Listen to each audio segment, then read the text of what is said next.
بچیاں اسکول جاتی ہیں، جانا چاہیے اسکول، پڑھنا چاہیے اسکول۔ اسلام علم کا بھلا مخالف ہوگا؟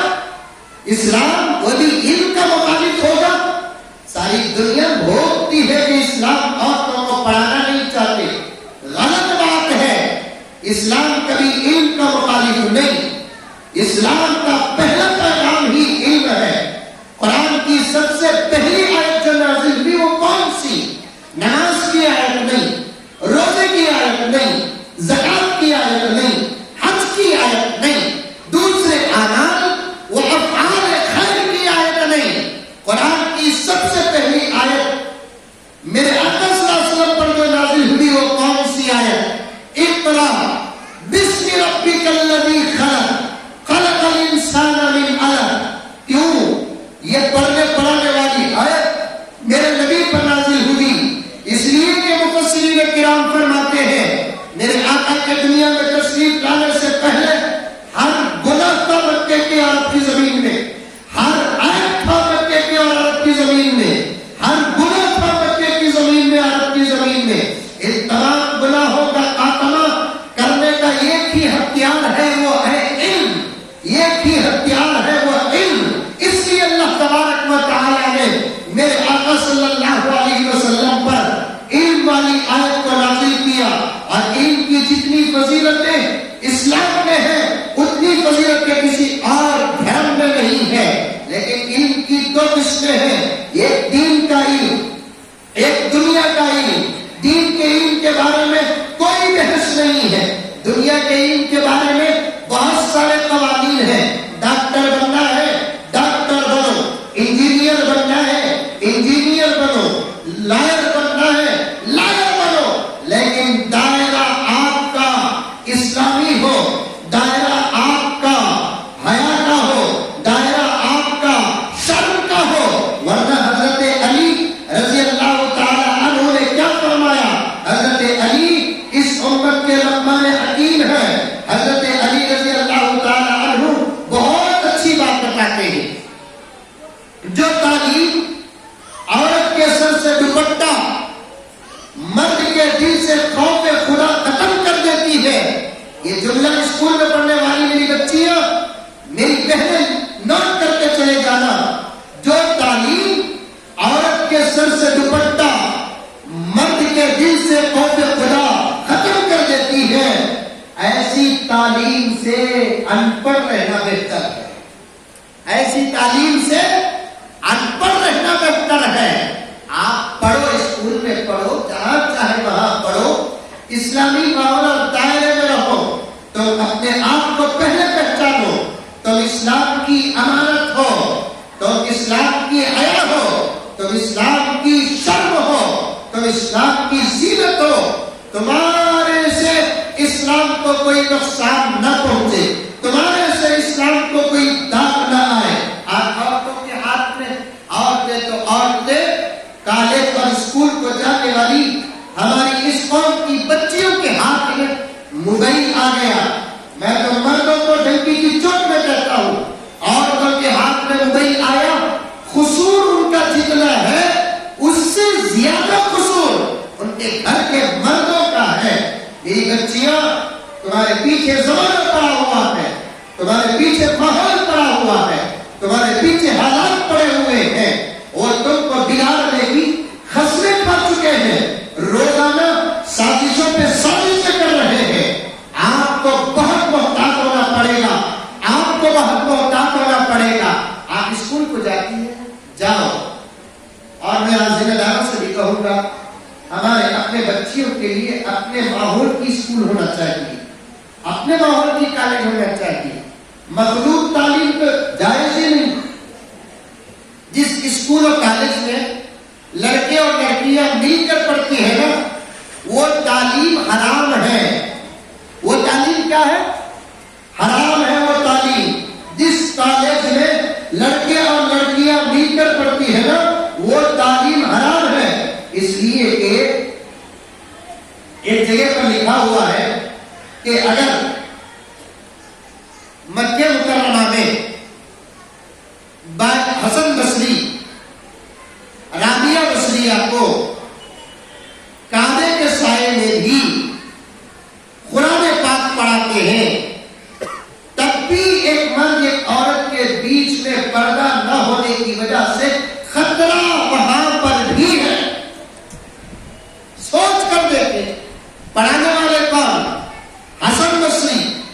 پڑھنے والی کون؟ رابعہ بصریہ، معمولی عورت نہیں رابعہ بصریہ۔ امت کے مشاہیرات میں سے حضرت رابعہ بصریہ رحمۃ اللہ علیہا، اور دونوں کے درمیان میں تعلیم کون سی؟ قرآن پاک ہے۔ ایسے ماحول میں حضرت بایزید بستامی رحمۃ اللہ علیہ نے فرمایا کہ تب بھی شیطان دونوں کے دلوں کے اندر وسوسے پیدا کرے گا، اس لیے آپ تعلیم حاصل کرو، اسلام اس کا مخالف نہیں، لیکن بڑی احتیاط کے ساتھ، بڑی احتیاط کے ساتھ۔ آپ اسکول یا کالج کو جاتے ہیں، بالغ ہوتے ہی فوراً برقعے کا حکم آتا ہے۔ آج کے زمانے میں ہر 10 سال سے کم والی بچی کو بھی برقع پہنانا پڑتا ہے۔ 10 سال ہو گئے تو اس کے لیے وہ بالغہ ہو یا نہ ہو، برقع پہنا دینا چاہیے، کیونکہ نظریں بہت غلیظ اور ناپاک ہو چکی ہے، انتہا درجے سے غلیظ ہو چکی ہے، اور میں وہ الفاظ کو کسی صورت سے بیان آپ کے سامنے کر نہیں سکتا جو اس ملک کے اندر کچھ فرعونوں کی زبان سے نکلتے ہیں، وہ الفاظ کچھ نمرودوں کی زبان سے نکلتے ہیں، اور اس پر وہ محنت میں لگے ہوئے ہیں۔ مائیں اور بچیاں دونوں بیٹھی ہوئی ہیں، ان کی خدمت میں کہنا چاہتا ہوں کہ آپ ہوش کے ناخن سنبھالیں، اپنے بچوں پر کڑی نظر رکھیں، خود بھی ماحول کے مطابق بنے، کوئی ایسا حادثہ ہمارے گاؤں اور ہمارے شہر میں نہ ہو، ہمارے حالات میں نہ ہو۔ چھوٹی بچیاں، بہنیں، میری ناراض نہ ہو، تمہاری عزت میری عزت ہے، تمہاری عزت اسلام کی عزت ہے، تمہاری عزت پورے ایمان کی عزت ہے، اس لیے ان باتوں سے آپ ناراض ہونے کی قطعاً ضرورت نہیں ہے۔ آپ پڑھو، لیکن گھر سے جب نکلیں گے آپ پورے برقعے کے ماحول میں نکلیں گے۔ برقع اللہ کی نعمتوں میں سے ایک نعمت ہے۔ میں نے تو اس کے بارے میں بہت کچھ کہا، آج آپ کے سامنے برقعے کے بارے میں کچھ باتیں عرض کرتا ہوں۔ برقع دنیا کے کسی بھی دھرم کی عورت کو نصیب نہیں ہوا، یہ صدقہ ہے میرے آقا حضرت محمد مصطفیٰ صلی اللہ علیہ وسلم کا، کہ اللہ کے رسول کے صدقے میں امت کی عورتوں کے شرم اور حیا کی حفاظت کے لیے اللہ نے برقع عطا فرمایا، اور یہ پہچان ہے برقع۔ یہ برقع کیا ہے؟ کون مسلمان کون غیر مسلم پہچان، لیکن دنیا ہمارے برقعے پر اعتراض کر کے عورتوں کے، مسلمان عورتوں کے دماغ کو خراب کرتے ہوئے کیا کہا؟ اسلام عورتوں کو برقعے میں لاٹ کر کے رکھ دیا۔ بولتے بولتے بولتے اللہ تعالیٰ ان کا جواب کرونا کے ذریعے سے دیا نہیں دیا؟ دیا نہیں دیا؟ چہرے میں جب نقاب ڈالتے، حجاب ڈالتے، ہمارے اپنے بھی کچھ کہنے لگے اور دنیا تو کہنے لگی یہ دم ہے تو دم گھٹتا۔ اللہ تبارک و تعالیٰ ایک ایسا فیصلہ کر دیا، نکالنے پہ دم گھٹنے لگا۔ یہ اللہ کا فیصلہ ہے کہ نہیں ہے؟ آج اسلام سے اور اسلام کے احکامات سے جو بھی دشمنی کرتے ہیں، جوابات آسمان سے نکلتے ہیں۔ برقع تمہارے شرم اور حیا کا معیار ہے۔ ہمارے بنگلور میں نیوزی لینڈ کی ایک جماعت آئی، مستورات بھی تھے اس میں،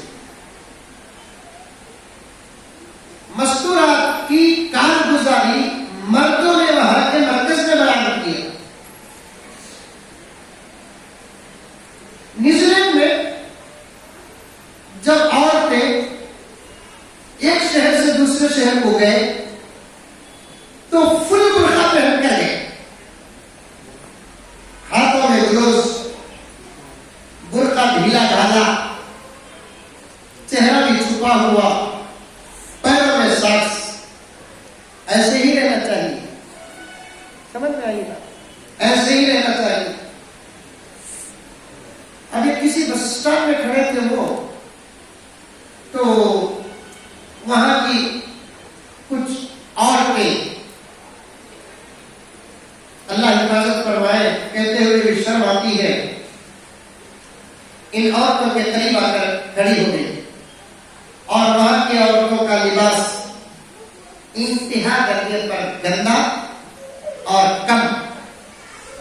میں کہتا ہوں کہ جو لوگ کہتے ہیں مسلمانوں کو کہ عورتوں کا حق دو، عورتوں کا حق دو، میں ان کو کہتا ہوں کہ ہمارے عورتوں کو ہمیں کیا دینا ہم نہ معلوم، پہلے تمہیں تمہارے عورتوں کو کیا دینا کیجیے. بات صحیح ہے نہیں؟ کتنی بدنصیب ہے تمہارے عورتیں کہ ان کو تمہاری طرف سے پراپرٹی میں حصہ ملنا تو دور کی بات، باپ بھائی بیٹا باپ شوہر کی طرف سے پورا لباس بھی نہیں ملا، پورا لباس نہیں ملا. اور ہمارے ماحول میں جس کے پاس کپڑے نہیں رہتے انہیں سب سے زیادہ غریب. اگر یہ نتیجہ نکالیں گے تو یہ پورے یورپی ممالک جو ہیں، یہاں کی تمام عورتیں بہت غریب ہیں، ان کے پاس زیادہ کپڑے ہی نہیں. ہماری ماں بہنوں کے پاس الحمدللہ کتنے اچھے اچھے کپڑے ہیں. اب یہ اتنے اور کم لباس والی عورتیں جا کر کھڑی مسلمان عورتوں کو جو دعوت و تبلیغ میں لگی ہوئی تھی، سراپا برقعے میں تھی، ان کو دیکھ کر ان کا دم گھٹنے لگا. انگلش میں بات کرتے کرتے انہوں نے پوچھا آپ کا دھرم کون سا ہے؟ اسلام. آپ کا اسلام تو اندر کر کے رکھ دیا ہے آپ کو. تو مسلمان جو عورت کی اللہ کی بندی داعیہ، وہ سوچنے لگی کہ اگر میں اس کو قرآن اور حدیث کا جواب دوں تو پھر اس کے ذہن میں آئے گی کہ نہیں آئے گی، پلے پڑے گی کہ نہیں پڑے گی. اچانک ایک سامنے کیلے کی گاڑی گئی، موز کی گاڑی جو فروخت کرتے تھا، موز کی گاڑی گئی. اس میں سے کچھ کیلے ڈسپلے کے لیے آگے آگے چھیل کر رکھے تھے اور کچھ کیلے اندر باکس میں رکھے تھے. مسلمان داعیہ عورت جو باپردہ تھی، اس نے اس سے پوچھا کہ سسٹر آپ نے ہمارے گردے پر اعتراض کیا، اسے اپنی جگہ پر رکھو، ہمارے ایک سوال کا جواب دو. کیا سوال؟ سوال یہ ہے اگر آپ کو کیلوں کی ضرورت ہو، موز کی ضرورت ہو، بناناس کی ضرورت ہو، جو اوپر ڈسپلے کے لیے رکھے گئے ہیں کھلے کھلے، وہ لیں گے یا اندر پیاک کیے ہوئے ہیں وہ لیں گے؟ وہ انگریزی سسٹر نے کہا ڈسپلے کے کیلے تو صرف دکھانے کے لیے، وہ کھانے کے تھوڑی ہے، وہ تو چھیل کے رکھ دیے گئے، اس میں کیٹاڑو پڑے ہوئے، جراثیم پڑی ہوئی، گرد پڑا ہوا ہے، وہ تو صرف دکھانے کے لیے. اس کو کھانے سے تو طبیعت خراب ہو جاتی ہے. ہم کو اگر ضرورت پڑے گی تو اندر کے پیاز کیلے لیں گے. تو پھر یہ اللہ کی بندی نے اس عورت کو سمجھایا تمہاری ہماری مثال ایسی ہی ہے، تم ڈسپلے کے کیلے ہو اور ہم پیاز کیلے ہیں. تم دکھانے کے لائق ہو، ہم قابل استعمال ہیں. تمہارے ساتھ زندگی گزارنے والا بیمار ہو جائے گا، ہمارے ساتھ زندگی گزارنے والا خوش و خرم زندگی گزارے گا. برقع اللہ تبارک و تعالیٰ کی نعمت ہے، اللہ تعالیٰ نے خاص عورتوں کو دیا ہے. اور اس کے بارے میں میری ماں اور میں آپ سے کہنا چاہتا ہوں برقع ڈھیلا ڈھالا رکھو، برقع سادہ سیدھا رکھو، برقع کالا رکھو. تمام علماء کا اس بات پر اتفاق ہے کہ یہ 3 شرائط ہونی چاہیے آج کے برقعے کو. برقع کیسا رہنا؟ ڈھیلا ڈھالا، اندر 35-40 کلو کی بھی رہی، لیکن برقع ہے نا 70-80 کلو کا رہنا، ڈھیلا. ایسا ٹائٹ ہے کا برقع ہم نے پوچھنا نہیں، تمہیں کہاں دیکھے لوگ کو. میں ایک ڈاکٹر بھی ایسا ٹائٹ ہوتا کفن میں ڈھانپے ڈالے سے کبھی برقع ہے، برقعے کا مقصد تمہارا وجود اور تمہاری زینت دونوں چھپانا، اور ٹائٹ کپڑا پہنو گے، اسلام کو ٹائٹ کپڑا مردوں کو پہننے کی اجازت نہیں دیتا، عورتوں کو کہاں ٹائٹ کپڑا پہننے کی اجازت دے گا؟ برقع ڈھیلا ہو، برقع مکمل سادہ، کسی قسم کا کوئی اس میں ایمبرائڈری کا کام نہ ہو، چمکی پرنی کا کام نہ ہو، دریچے دروازے کا کام نہ ہو، وہ کٹ ورک کا کام بولتے ہیں، کیا بولتے ہیں نہیں معلوم، وہ ہول ڈالنے کا کام ہوتا، ہمارے بنگلور اسے کٹ ورک کا کام بولتے ہیں، ہول ڈالنے، پورے برقعے میں دریچے دروازے پہن کر کیا فائدہ؟ کوئی زینت نہیں، سادہ سیدھا ہونا چاہیے برقع۔ تیسری شرط کیا؟ برقع کالا ہونا چاہیے، اور اللہ تعالیٰ نے یہ کالا کلر صرف دو چیزوں کو عطا کیا، ایک اپنے گھر کعبۃ اللہ کو، دوسرا اپنی ماننے والی بندیوں کے شرم و حیا کے لیے کالا لباس عطا فرمایا۔ وہاں کا غلاف کا کلر بھی کالا، تیرے غلاف کا کلر بھی کالا۔ کسی نے بڑا اچھا نتیجہ نکالا ہے صاحب کہ ایک عورت کی عزت اور آبرو اللہ کے پاس جو مقام رکھتی ہے وہ کیا ہے معلوم؟ کعبۃ اللہ کا مقام و مرتبہ اللہ کے نزدیک جو ہے وہ ایک ماننے والی بندی کی عزت اور آبرو کا مقام ہے، اسی لیے تو وہاں بھی کالا غلاف عطا فرمایا، یہاں بھی کالا غلاف عطا فرمایا۔ اس لیے برقعے کی مکمل پابندی ہونا چاہیے، بالکل سادہ سیدھا، اور احتیاط سے بچیاں اگر اسکول جاتی ہے بہت احتیاط سے جانی چاہیے۔ ہاتھ میں جوان بچیوں کے ہرگز موبائل نہیں دینا، ہرگز موبائل نہیں دینا۔ جس کی شادی نہیں ہوئی اس کا پرسنل اگر فون ہے تو ایسی بچیاں ماں باپ کی عزت کے لیے خطرہ بنتی ہے، ایسی بچیاں خاندان کی عزت کے لیے خطرہ بنتی ہے، ایسی بچیاں محلے کی عزت کے لیے خطرہ بنتی ہے۔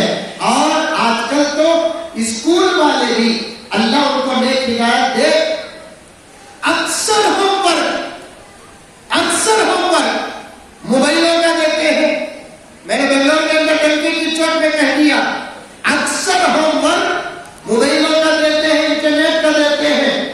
انشاءاللہ تعالیٰ میں یہاں کے علماء سے بھی گزارش کروں گا وہ اسکولوں تک پہنچ کر وہاں کے ذمہ داروں سے یہ کہے بچوں کو جو بھی ہوم ورک دینا وہ کتابوں کا ہوم ورک دے، انٹرنیٹ کا موبائل کا ہوم ورک نہ دے، اس لیے کہ موبائل اور انٹرنیٹ کے ہوم ورک کے بہانے کتنے وہ گھر جہاں اب تک موبائل نہیں تھا اب موبائل آ گیا، آیا نہیں آیا؟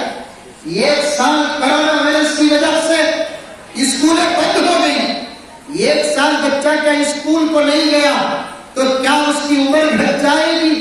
ایک سال بچی اسکول کو نہ گئی کیا اس کی اور کوئی چیز میں نقصان آ جائے گا؟ لیکن حاجی صاحب اسکول والوں نے اپنے بزنس کو سنبھالنے کے لیے آن لائن کلاسز کا سلسلہ شروع کیا۔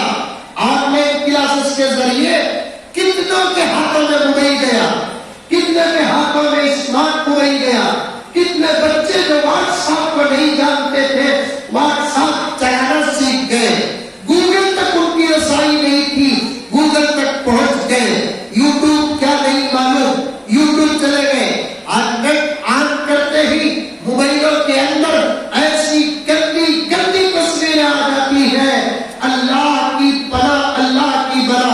بہت سارے لوگ موبائل میں قرآن رکھتے ہیں، مسئلہ بتاتا ہوں سنتے جاؤ، موبائلوں میں قرآن رکھتے ہیں، رکھنا چاہیے، کوئی بات بری بات نہیں، لیکن جب موبائل میں قرآن رکھتی ہے اس موبائل کا ادب و احترام کرنا چاہیے۔ اب قرآن پاک کو اوپن کریں گے، انٹرنیٹ آن رہے گا، انٹرنیٹ آف کر کے موبائل میں قرآن پڑھنا چاہے تو پڑھے، اگر انٹرنیٹ آن رکھ کر آپ قرآن پڑھیں گے اچانک ایسی گندی تصویر آ جاتی ہے، یوں معلوم ہوتا ہے کہ یہ گندی تصویر قرآن کے صفحے میں گر چکی ہے۔ ہماری دور اندیشی کہاں گئی، ہماری نظر کہاں گئی؟